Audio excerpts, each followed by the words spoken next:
No, no, no, no.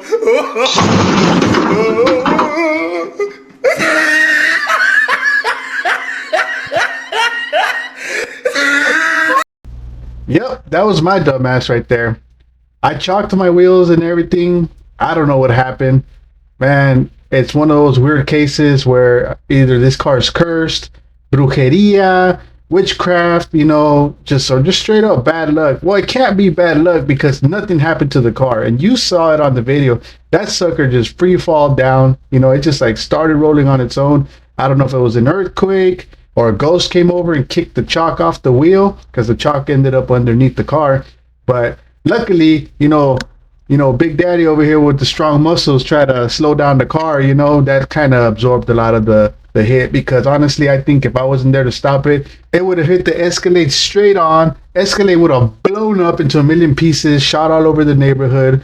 The car would have kept just rolling into my neighbor's front yard, into his garage. It would have parked itself in there. That's how bad this could have been. But luckily, like I was saying, this is all that happened. There was no damage on the car whatsoever besides it just pushing that shock absorber. I think it pushed it in about 2 inches in, and it popped it right back out on its own, actually, once I pulled the car back. But this is what happened to the Escalade. It just damaged that rim right there, which with the cap being on there, you can't really tell. I did already take it into the shop so they could check it out, the tire shop, make sure that the rim wasn't cracked or leaking any air.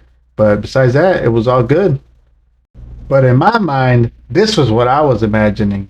It was like, dang, all these hours, time, and money to just have to reset before I was even able to hit the streets.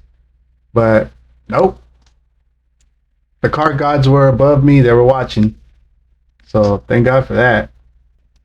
So after the shenanigan happened, I started pushing a lot harder now to start getting this car to be running off its own power. So we did put the engine and transmission back, put the driveline back on, hooked it all back up so I could be able to put it in park. So when I roll it out now onto the driveway, it'll be on park, and I'm still going to chalk it up and stuff like that. I did install a winch also, since the car doesn't turn on right now, but that's bolted down to the garage floor right now, and I use that right now to just kind of winch it out and winch it back into the garage. So here's a little bit of what we've done so far. These are the items you're going to be needing.